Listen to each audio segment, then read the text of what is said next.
Fabric purchase ചെയ്യാൻ പോകുമ്പോൾ കുറേ കാര്യങ്ങൾ ശ്രദ്ധിക്കണം. ഇത് പ്രിന്റഡ് ഫാബ്രിക്കും അതേപോലെ തന്നെ ടെക്സ്റ്റേർഡ് ആയിട്ടുള്ള ഫാബ്രിക്കും പിന്നെ പ്ലെയിൻ ഫാബ്രിക് എല്ലാവർക്കും അറിയാം. പക്ഷെ അതിൻ്റെ സെൽവെഡ്ജ് നോക്കിയിട്ടാണ് നമ്മൾ ടോപ്പ് സൈഡ് കണ്ടുപിടിക്കുന്നത്. ഒരു വർക്കും ഇല്ലാത്ത ഇങ്ങനത്തെ പ്ലെയിൻ ആയിട്ടുള്ള ലേസിൽ എങ്ങനെയാണ് ടോപ്പ് സൈഡ് കണ്ടുപിടിക്കുക, ലെങ്ത് വൈസും വിഡ്ത് വൈസും നോക്കിയിട്ട് വേണം കട്ട് ചെയ്യാൻ. കുഞ്ചൂസ് ഗാലറിയിലേക്ക് ഏവർക്കും സ്വാഗതം. അപ്പോൾ നമ്മളിന്ന് ഫാബ്രിക്സിനെ കുറിച്ചിട്ടാണ് പറയാൻ പോകുന്നത്. നമ്മളിപ്പോൾ 3ാമത്തെ ക്ലാസ് ആണ്. ഫസ്റ്റ് നമ്മൾ എന്ത് ചെയ്തു, മെഷീനെ കുറിച്ച് പഠിച്ചു. അതേപോലെ തന്നെ അതിനുശേഷം നമ്മൾ എന്ത് ചെയ്തു, എങ്ങനെയാണ് സ്റ്റിച്ച് ചെയ്യുക, അതായത് ലൈൻ സ്റ്റിച്ച്, സിക്സാഗ്, അതൊക്കെ പഠിക്കേണ്ടത് ബേസിക് ആണ്. കാരണം നമ്മൾ ഏതൊരു ഗാർമെന്റ് തയ്ക്കാനായാലും നമ്മൾ പഠിച്ച സ്റ്റിച്ചുകളൊക്കെ നമ്മൾ കവറപ്പ് ചെയ്ത് പോകുന്നതാണ് നമ്മുടെ കഴിഞ്ഞ 2 ക്ലാസ്സുകൾ നടന്നത്. ഇനി നമ്മൾ സ്റ്റിച്ച് ചെയ്യുമ്പോൾ നമ്മൾ മെയിൻ ഒരു എസെഷനാണ് ഫാബ്രിക് എങ്ങനത്തെയൊക്കെയാണ് സെലക്ട് ചെയ്യേണ്ടതെന്നുള്ളത്. ഇവൻ നമ്മളിപ്പോൾ ടൈലർ അല്ലെങ്കിൽ ഫാഷൻ ഡിസൈനേഴ്സ്, കുറേ കാറ്റഗറീസ്, ഇവൻ നമ്മൾ നോർമൽ ആയിട്ടുള്ള ആൾക്കാരായാലും ഫാബ്രിക് പർച്ചേസ് ചെയ്യാൻ പോകുമ്പോൾ കുറേ കാര്യങ്ങൾ ശ്രദ്ധിക്കണം. ഏത് ഒക്കേഷന് ഏത് ടൈപ്പ് ഫാബ്രിക്, അല്ലെങ്കിൽ ഇവൻ season wise, summer season, winter season, അങ്ങനെ കുറേ സീസൺസ് ഉണ്ട്. ആ സീസൺസിനൊക്കെ ഏത് ടൈപ്പ് മെറ്റീരിയലാണ് നന്നാവുക. പിന്നെ പാർട്ടി വെയേഴ്സ്, അതായത് ഇപ്പോൾ വെഡ്ഡിങ് വെയറും അതേപോലെ തന്നെ നമുക്ക് ഓരോ കാസ്റ്റ് ഡിഫറൻസിനനുസരിച്ചിട്ട് അവർ ഉപയോഗിക്കുന്ന മെറ്റീരിയലും അതേപോലെ തന്നെ ലുക്കും, ഈവൻ നമ്മുടെ ട്രെൻഡ് വരെ എന്താ പറയുക മാറിക്കൊണ്ടിരിക്കുകയാണ്. അപ്പോൾ നമ്മൾ മെയിനായിട്ട് ഇന്നത്തെ വീഡിയോയിൽ പറയാൻ പോകുന്നത് ഡെയിലി യൂസ് ചെയ്യാൻ പറ്റുന്ന മെറ്റീരിയൽസും അതേപോലെ തന്നെ ഫാബ്രിക് എങ്ങനെയാണ് നമുക്ക് മനസ്സിലാവുക, ടോപ്പ് സൈഡും അതേപോലെ തന്നെ ബാക്ക് സൈഡും എങ്ങനെയാണ് കണ്ടുപിടിക്കുക. പ്ലെയിൻ ഫാബ്രിക്സിലൊക്കെ നമുക്കത് കണ്ടുപിടിക്കാൻ ഭയങ്കര കഷ്ടമാണ്. അപ്പോൾ അതെങ്ങനെയാണ് കണ്ടുപിടിക്കുന്നത്, അതേപോലെ തന്നെ പ്രിന്റഡ് ഫാബ്രിക്കും നോർമൽ ഫാബ്രിക്കും, ആ നോർമൽ ഫാബ്രിക്കിന് ടെക്സ്റ്റേർഡ് ആയിട്ടുള്ള ഫാബ്രിക്കും തമ്മിലുള്ള ഡിഫറൻസുകളൊക്കെയാണ് നമ്മുടെ ഇന്നത്തെ വീഡിയോയിൽ നമ്മൾ ഡിസ്കസ് ചെയ്യാൻ പോകുന്നത്. ഇത് മെയിനായിട്ട് നമുക്ക് 3 ഫാബ്രിക്കാണ് ഞാനിവിടെ എടുത്തിരിക്കുന്നത്. ഇത് പ്രിന്റഡ് ഫാബ്രിക്കും അതേപോലെ തന്നെ ടെക്സ്റ്റേർഡ് ആയിട്ടുള്ള ഫാബ്രിക്കും പിന്നെ പ്ലെയിൻ ഫാബ്രിക് എല്ലാവർക്കും അറിയാം. പക്ഷെ അതിൻ്റെ സെൽവെഡ്ജ് നോക്കിയിട്ടാണ് നമ്മൾ ടോപ്പ് സൈഡ് കണ്ടുപിടിക്കുന്നത്. ഇൻ കേസ് നമുക്ക് എങ്ങാനും സൈഡ് കട്ടായിട്ടുള്ള വല്ല പീസാണ് നമുക്ക് സ്റ്റിച്ച് ചെയ്യാൻ കിട്ടിയെന്ന് വെച്ചോ, അതായത് സെൽവെഡ്ജ് ഇല്ലാത്ത ഫാബ്രിക്, അങ്ങനത്തെ ഫാബ്രിക് കിട്ടുമ്പോൾ എങ്ങനെയാണ് അതിൻ്റെ ടോപ്പ് സൈഡ് നമ്മൾ ഐഡൻറ്റിഫൈ ചെയ്യാന്നൊക്കെയാണ് നമ്മൾ പറയാൻ പോകുന്നത്. ഇതിപ്പോൾ നമ്മുടെ കോട്ടൺ ടൈപ്പ് ഫാബ്രിക്കാണ്. ഇതിൽ ചെറിയൊരു ലൈൻ ടെക്സ്റ്റേർഡ് ആയിട്ടുള്ള ഒരു ഫാബ്രിക്കാണ്, കാണാൻ പറ്റുന്നുണ്ടായിരിക്കും. ലൈൻ ടെക്സ്റ്റേർഡ് ആയിട്ടുള്ള ഒരു ഫാബ്രിക്കാണ്. ഇതിൻ്റെ ടോപ്പ് സൈഡ് അതേപോലെ തന്നെ ബാക്ക് സൈഡും എങ്ങനെ കണ്ടുപിടിക്കാന്നാണ് ഞാനിപ്പോൾ ഇവിടെ ആദ്യം പറയാൻ പോകുന്നത്. ഇപ്പം നമുക്ക് വേണമെന്നുണ്ടെങ്കിൽ ഈ അധികമായിട്ട് പ്രൊജക്റ്റ് ചെയ്യണ പോർഷൻ നമ്മുടെ ഇഷ്ടമാണ്. ആക്ച്വലി ടോപ്പ് സൈഡും അതേപോലെ തന്നെ ബാക്ക് സൈഡും ഉപയോഗിച്ച് നമ്മൾ സ്റ്റിച്ച് ചെയ്യുന്നത്. പക്ഷേ നോർമലി നമ്മൾ എന്ത് ചെയ്യുക, സെൽവെഡ്ജ് നോക്കിയിട്ടാണ് അതിന് ടോപ്പ് സൈഡും അതേപോലെ തന്നെ ബാക്ക് സൈഡും കണ്ടുപിടിക്കുക. ഇങ്ങനെ സെൽവെഡ്ജുകൾ ഉണ്ടാവും. ഈ സെൽവെഡ്ജിൽ വീവിങ്സ് ബാക്കിലേക്ക് പോകുന്നത് നോക്കണം. അതായത് ഊടും പാവും തമ്മിലുള്ള ഡിഫറൻസ് വെച്ചിട്ടാണ് നമ്മൾ ഇതിൻ്റെ ടോപ്പ് സൈഡും ബാക്ക് സൈഡും കണ്ടുപിടിക്കുന്നത്. ഈ ഒരു ഫാബ്രിക്കിൻ്റെ ടോപ്പ് സൈഡ് എന്ന് പറയുന്നത് ആക്ച്വലി ഇതാണ്. നമുക്കിവിടെ കാണാൻ പറ്റും, നമ്മുടെ ഈ ഊടുനൂല് നല്ല ഫിനിഷിങ്ങിൽ ഇങ്ങനെ കുന്തായിട്ട് ഇറങ്ങിപ്പോകുന്നത് കാണാം. അതേപോലെ തന്നെ പാവുനൂല് കറക്റ്റായിട്ട് നിൽക്കുന്നത് കാണാം. ഇതാണ് ടോപ്പ് സൈഡ്. ഇതിൻ്റെ ബാക്കിൽ നോക്കിയാൽ കാണാൻ പറ്റും, പാവുനൂല് കുറച്ച് പൊന്തിയിട്ടും അതേപോലെ തന്നെ ഇത്തിരി നീങ്ങി നിൽക്കുന്നത്, അതേപോലെ തന്നെ കുറച്ചുകൂടി ഡിഫറൻസ് ആയിട്ട് കാണാൻ പറ്റും. അതേപോലെ തന്നെ ഇവിടെ ഡിസൈനും പെർഫെക്റ്റ് ആയിട്ട് നിൽക്കുന്നുണ്ട്. അങ്ങനെയാണ് ഈ ടെക്സ്റ്റേർഡ് ആയിട്ടുള്ള ഫാബ്രിക്കിൽ, ഇത് പ്ലെയിൻ ഫാബ്രിക്കിൽ കളർ ഡിഫറൻസ് ഒക്കെ ഉണ്ടെങ്കിൽ നമുക്ക് ഈസി ആയിട്ട് കണ്ടുപിടിക്കാൻ പറ്റും. ഇങ്ങനത്തെ ടെക്സ്റ്റേർഡ് ആയിട്ടുള്ള പ്ലെയിൻ ഫാബ്രിക്കിൽ നമ്മൾ പാവുനൂലും ഊടുനൂലും വെച്ചിട്ടാണ് നമ്മൾ കണ്ടുപിടിക്കുക. പിന്നെ നമ്മുടെ ഇഷ്ടമാണ്. ആക്ച്വലി നമുക്ക് വേണമെന്നുണ്ടെങ്കിൽ ഈ ഒരു പോർഷനാണ് ഇഷ്ടമായെന്നുണ്ടെങ്കിൽ നമുക്കിപ്പോൾ ഈ ഒരു ഡിസൈൻ കാണണം എന്നുണ്ടെന്നുണ്ടെങ്കിൽ നമ്മുടെ ഇഷ്ടമാണ്. ആക്ച്വലി നമുക്ക് വേണമെങ്കിൽ ഇത് ടോപ്പ് സൈഡായിട്ട് എടുക്കാം, അതർവൈസ് ഇത് ബാക്ക് സൈഡായിട്ട് എടുക്കാം. പക്ഷെ നല്ല പ്ലെയിൻ സിൽക്ക് അങ്ങനത്തെ ഫാബ്രിക്സിലൊക്കെ നമ്മൾ എന്ത് ചെയ്യണം, പാവുനൂലും ഊടുനൂലും കണ്ടുപിടിച്ചിട്ട് വേണം ചെയ്യാൻ. പിന്നെ നമുക്കിപ്പോൾ ഈ സെൽവെഡ്ജ് ഇല്ല എന്ന് വെച്ചോ, സെൽവെഡ്ജ് ഇല്ല എന്നുണ്ടെങ്കിൽ നമ്മൾ എങ്ങനെയാണ് ഈ ഫാബ്രിക്കിൻ്റെ ടോപ്പ് സൈഡും ബാക്ക് സൈഡും കണ്ടുപിടിക്കാന്ന് വെച്ചിട്ടുണ്ടെങ്കിൽ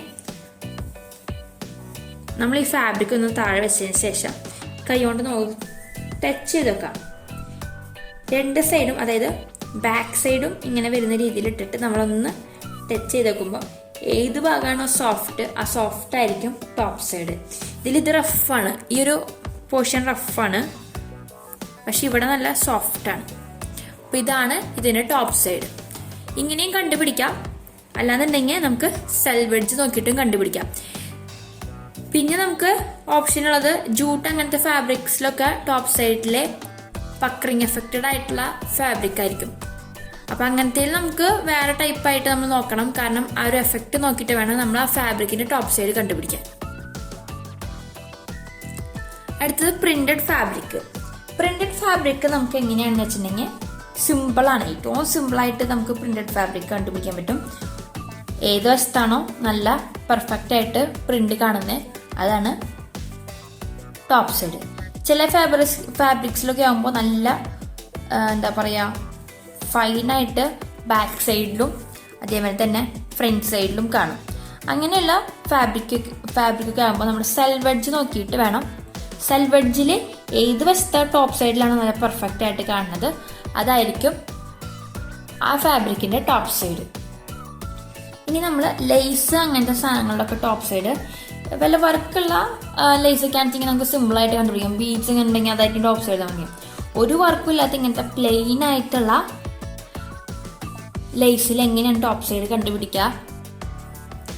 മെയിനായിട്ട് ലേസുകളൊക്കെ ചെയിൻ ടൈപ്പ് സ്റ്റിച്ചായിരിക്കും കാണാം. അപ്പോൾ ചെയിൻ മുകൾ വശത്ത് കാണുന്നതും അതേപോലെ തന്നെ ബാക്ക് സൈഡിൽ ചില സ്ഥലത്തൊക്കെ നൂല് അങ്ങോട്ടും ഇങ്ങോട്ടും കട്ടിങ് ഒക്കെ ആയിട്ട് കിടക്കുന്നുണ്ടാവും. ആ ഒരു പോർഷൻ നോക്കിയിട്ട് വേണം ലേസുകളുടെ ബാക്ക് സൈഡും അതേപോലെ തന്നെ ടോപ്പ് സൈഡും കണ്ടുപിടിക്കാൻ.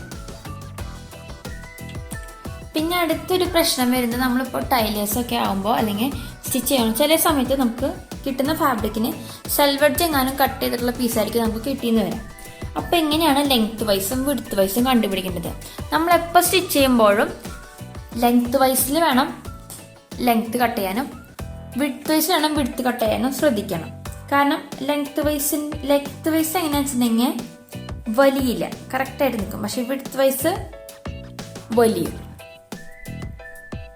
അപ്പോൾ നമ്മൾ ലെങ്ത് വൈസിൽ കട്ട് ചെയ്താലാണ് നമ്മുടെ ഡ്രസ്സിന് ഫിനിഷിങ് ഉണ്ടാവുക. പിന്നെ ചില ഫാബ്രിക്കിന്റെ ക്വാളിറ്റിക്ക് അനുസരിച്ചിട്ട് വരും ഡിഫറെന്റ് ഉണ്ടാവും. നമ്മളിപ്പോൾ വിഡ്ത്ത് വൈസിൽ കട്ട് ചെയ്തിട്ടുണ്ടെങ്കിൽ 2 വർഷം 3 വർഷം കഴിയുമ്പോൾ ഈ ഫാബ്രിക് എന്താവും, ഇങ്ങനെ ഞണ്ടും. അല്ലാത്ത വണ്ണം കൗണ്ട് കുറഞ്ഞ ഫാബ്രിക് ആകുമ്പോൾ നേരെ മേലേക്ക് കയറി ചുങ്ങും. അപ്പോൾ ഫസ്റ്റ് ഇടുമ്പോൾ കറക്റ്റ് ആയിരിക്കും ലെങ്ത് ഒക്കെ. കുറച്ച് കഴിഞ്ഞൊരു വാഷ് കഴിയുമ്പോൾ ഇതെന്തായിട്ടോ ഡ്രസ്സിന്റെ ഇറക്കം കുറയുന്നേ എന്ന് തോന്നും. പിന്നെ നമ്മൾ അയൺ ചെയ്തിട്ട് വേണം വീണ്ടും ആ ലെങ്ത്തിലേക്ക് എത്താൻ. അപ്പോൾ അങ്ങനെ ഒരു പ്രോബ്ലം ഉണ്ടാവാൻ നല്ല ചാൻസ് ഉണ്ട്. അപ്പോൾ നമ്മൾ ലെങ്ത് വൈസും വിഡ്ത്ത് വൈസും നോക്കിയിട്ട് വേണം കട്ട് ചെയ്യാൻ. അപ്പോൾ നോർമലി എല്ലാവരും കട്ട് ചെയ്യുന്നത് ലെങ്ത് വൈസിലാണ്. അപ്പോൾ ലെങ്ത് വൈസ് സെൽവെഡ്ജ് ഇല്ലാത്ത ഫാബ്രിക്കിൽ എങ്ങനെയാണ് കണ്ടുപിടിക്കാന്ന് വെച്ചിട്ടുണ്ടെങ്കിൽ ഈ ഫാബ്രിക് എടുത്തിട്ട് ഒന്ന് വലിച്ചു നോക്കാം. വലിയാത്ത ഭാഗം ലെങ്ത്തും വലിയുന്ന ഭാഗം വിഡ്ത്തും. ഈ ഒരു ഇങ്ങനൊരു പോർഷനിൽ നിന്നാണ് നമ്മൾ നെക്കിലൊക്കെ വെക്കുന്ന ക്രോസ് പീസുകൾ ഇങ്ങനെ 45 ഡിഗ്രിയിൽ ഫോൾഡ് ചെയ്തിട്ട് വേണം നമ്മൾ കട്ട് ചെയ്തെടുത്തിട്ട് വേണം നെക്കിലൊക്കെയുള്ള ക്രോസ് പീസ് വെക്കുന്നത്. അപ്പോൾ എങ്ങനെയാണ് നമ്മൾ ടോപ്പ് സൈഡും ബാക്ക് സൈഡും അതുപോലെ തന്നെ ലെങ്ത് വൈസും വിഡ്ത്ത് വൈസും കണ്ടുപിടിക്കേണ്ടത്? ക്രോസ് പീസ്, അതിൽ സെൽവെഡ്ജ് ഇല്ലാത്ത ഫാബ്രിക്കിൽ ലെങ്ത് വൈസ് അതേപോലെ തന്നെ വിഡ്ത്ത് വൈസ്, പിന്നെ ക്രോസ് ഒക്കെ നമ്മൾ എങ്ങനെയാണ് അറിയാം, എങ്ങനെ കണ്ടുപിടിക്കാമെന്നുള്ളത് നമ്മൾ പഠിച്ചു. ഇനി നമുക്ക് എങ്ങനെയാണ് ഫാബ്രിക് സെലക്ട് ചെയ്യാം? അതായത് ഇപ്പോൾ ഒരു ഷോപ്പിൽ പോയിട്ട് ഏത് ടൈപ്പ് ഫാബ്രിക്കാണ് നമുക്ക് വേണ്ടത്? ഇപ്പോൾ ഷെയ്ഡുകൾ മാറിക്കൊണ്ടിരിക്കുകയാണ്. പണ്ട് ബ്രൈറ്റ് ഷെയ്ഡ് എന്നുള്ളത് ഇപ്പോൾ നമുക്ക് പേസ്റ്റൽ ഷെയ്ഡിലേക്ക് എത്തിയിട്ടുണ്ട്. ഇപ്പോൾ പേസ്റ്റൽ ഷെയ്ഡുകളാണ് എല്ലാവരും ഇഷ്ടപ്പെടുന്നത്. ബ്രൈറ്റ് ഇപ്പോൾ റയറായി തുടങ്ങി. ഇപ്പോൾ ഇവൻ നമ്മൾ സാരീസ് ഒക്കെ എടുത്ത് നോക്കിയാലും പേസ്റ്റൽ ഷെയ്ഡ് വിട്ടാൽ നേരെ ഡാർക്ക് ഷെയ്ഡിലേക്കാണ് പോണത്. അപ്പോൾ അങ്ങനെ കുറേ വ്യത്യാസങ്ങൾ ഉണ്ടായിട്ടുണ്ട്. അപ്പോൾ നമുക്ക് എപ്പോഴും ആർക്കാണോ ആവശ്യം ആളുടെ മനസ്സ് കാണാൻ പഠിക്കണം. കാരണം അവർക്ക് എനിക്ക് എന്താ എടുക്കേണ്ടതെന്ന് അറിയില്ല എന്ന് പറയാം. അപ്പോൾ നമ്മൾ ജസ്റ്റ് അവരുടെ ഇഷ്ടങ്ങൾ ചോദിച്ചിട്ട് വേണം നമ്മളെപ്പോഴും കളറായാലും അതേപോലെ തന്നെ ഡ്രസ്സിന്റെ മോഡലായാലും സെലക്ട് ചെയ്യേണ്ടത്. അപ്പോൾ എല്ലാവരും ഓൾറെഡി നമ്മൾ നെറ്റിൽ നിന്ന് നോക്കിയിട്ടൊക്കെയാണ് വരുന്നത്. അപ്പോൾ ആ ഒരു ഫോട്ടോ കണ്ടാൽ നമ്മളെങ്ങനെ ആ ഡ്രസ്സ് മേക്കിംഗ് ചെയ്യണം എന്നുള്ളത് കണ്ടുപിടിക്കണം. കാരണം നമുക്ക് ഒക്കെ ആയിട്ടുള്ള ഒരു ബേസിക് ഉണ്ട്. ഞാൻ പറഞ്ഞിരുന്നു ബേസിക് എന്ന് പറയുന്നത് നമ്മൾ നോർമല് ഒരു ചുരിദാർ എടുത്താൽ ആ ചുരിദാറിൻ്റെ വേരിയേഷൻസ് ആണ് ബാക്കിയൊക്കെ വന്നിരിക്കുന്നത്. അതുപോലെ തന്നെ നോർമൽ ഒരു പാൻറ്റിൻ്റെ സാധാരണ ഒരു പാൻറ്റിൻ്റെ വേരിയേഷൻസ് ആണ് പിന്നെ നമ്മൾ കണ്ടുപിടിക്കുന്നത്. സാധാരണ ഒരു പാൻറ്റിൽ നിന്നാണ് ബെൽ ബോട്ട് ആയാലും അതേപോലെ തന്നെ പ്ലാസ് ആയാലും സിഗരറ്റ് പാൻ്റ് ആയാലും ഒക്കെ ആ ഒരു തീം വെച്ച് ബേസിക് മനസ്സിലിട്ടിട്ട് നമ്മൾ ബാക്കി എല്ലാവരും വേരിയേഷൻ ചെയ്തെടുക്കുകയാണെന്ന് വെച്ചാൽ നമുക്ക് സിമ്പിളായിട്ട് പുതിയ പുതിയ ഏത് മോഡൽ നമുക്ക് ഈസി ആയിട്ട് നമുക്ക് സ്റ്റിച്ച് ചെയ്യാം. ആ ഒരു ബേസിക്കിനെ എടുത്തിട്ട് നമ്മൾ സ്ലാഷ് ചെയ്തിട്ടും കൺവേർട്ട് ചെയ്തിട്ടൊക്കെയാണ് നമ്മൾ പുതിയ ട്രെൻഡിങ് ആയിട്ടുള്ള ഡ്രസ്സുകൾ കണ്ടുപിടിക്കുന്നത്.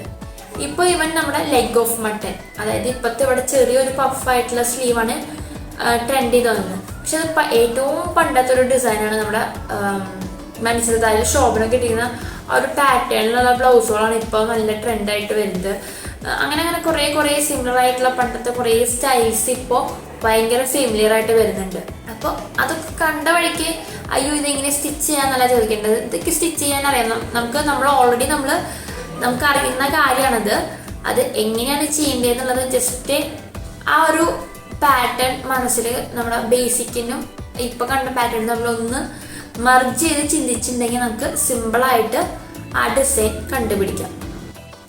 പിന്നെ നമുക്ക് ഓരോ ഒക്കേഷൻ വൈസ് വെഡിങ് ആയാലും അതുപോലെ തന്നെ ഓരോരോ പാർട്ടി വെയർ ആയാലും അത് പല പല ഡിഫറൻസ് ഉണ്ട്. അപ്പോൾ നമ്മളെല്ലാവരുടെയും ജസ്റ്റ് മോഡലുകൾ എങ്ങനെയാണെന്നുള്ളത് നമ്മൾ ഗൂഗിൾ ചെയ്യുക. അങ്ങനത്തെ കാര്യങ്ങൾ പുതിയ പുതിയ മോഡൽസ് കാണുമ്പോൾ ഒന്ന് ജസ്റ്റ് കണ്ടിട്ടുണ്ടെങ്കിൽ ഒന്ന് വീട്ടിൽ ചെന്നിട്ട് ഒന്ന് ജസ്റ്റ് അതിനൊന്ന് വരച്ച് നോക്കുക. അതുപോലെ തന്നെ അതെങ്ങനെയാണ് വരിക എന്നൊക്കെ നമ്മൾ ജസ്റ്റ് ഒന്ന് ട്രൈ ചെയ്ത് നോക്കുകയാണെന്നുണ്ടെങ്കിൽ വലിയ പാറ്റേൺ ആയിട്ട് വേണ്ട, സിമ്പിളായിട്ട് ചെറിയൊരു പാറ്റേണിലൊക്കെ നമ്മൾ ജസ്റ്റ് ഒന്ന് വരയ്ക്കുക അല്ലെങ്കിൽ കട്ട് ചെയ്ത് വെക്കുക. ഈവൻ പേപ്പറിൽ നോർമൽ ഒരു A4 ഷീറ്റിൽ ജസ്റ്റ് ബേസ് കട്ട് ചെയ്തിട്ട് അതിനെങ്ങനെ സ്ലാഷ് ചെയ്തിട്ട് എങ്ങനെയാണ് വരുന്നതെന്നൊക്കെ നമ്മൾ ജസ്റ്റ് ഒന്ന് ട്രൈ ചെയ്ത് നോക്കാം. അപ്പോൾ അതൊക്കെ അങ്ങനെയൊക്കെ ചെയ്യുമ്പോൾ നമുക്ക് കുറച്ചുകൂടി പുതിയ പുതിയ ഐഡിയാസ് നമുക്ക് തന്നെ കിട്ടും. ഫാഷൻ ഡിസൈനിങ് ഒരിക്കലും പഠിച്ചു തീർക്കാൻ പറ്റില്ല. അത് നമ്മൾക്കിങ്ങനെ ഈവൻ ഓരോരോ പുതിയ പുതിയ ട്രെൻഡുകൾ മിനിറ്റിനാണ് മാറിക്കൊണ്ടിരിക്കുന്നത്. അപ്പോൾ നമ്മളും അതിനനുസരിച്ചിട്ട് മാറിയാൽ മാത്രമാണ് നമുക്ക് നന്നായിട്ട് ഫാഷൻ ഡിസൈനിങ് സ്റ്റിച്ചിങ് മാത്രമല്ല അതിൽ കുറേ കാര്യങ്ങളുണ്ട്. അപ്പോൾ അതിലൊക്കെ എത്താൻ പറ്റുള്ളൂ. അപ്പോൾ ഇന്നത്തെ ക്ലാസ് എല്ലാവർക്കും മനസ്സിലായെന്ന് വിചാരിക്കുന്നു. അപ്പോൾ ഇതിൽ എന്തെങ്കിലുമൊക്കെ സംശയങ്ങൾ എന്തായാലും ഉണ്ടാവും. സംശയങ്ങളൊക്കെ നമുക്ക് തീർക്കാം. അപ്പോൾ നമ്മുടെ ചാനൽ ആദ്യമായിട്ടാണ് കാണുന്നതെങ്കിൽ സബ്സ്ക്രൈബ് ചെയ്യാൻ മറക്കരുത്. അതുപോലെ തന്നെ നമ്മുടെ ഇന്നത്തെ വീഡിയോ ഇഷ്ടമാവുകയാണെങ്കിൽ തീർച്ചയായിട്ടും ലൈക്ക് ചെയ്യുക. അതേപോലെ നിങ്ങളുടെ ഫ്രണ്ട്സിനും റിലേറ്റീവ്സിനും ഒക്കെ നമുക്ക് ഷെയർ ചെയ്ത് കൊടുക്കാം. See you with another video. Bye.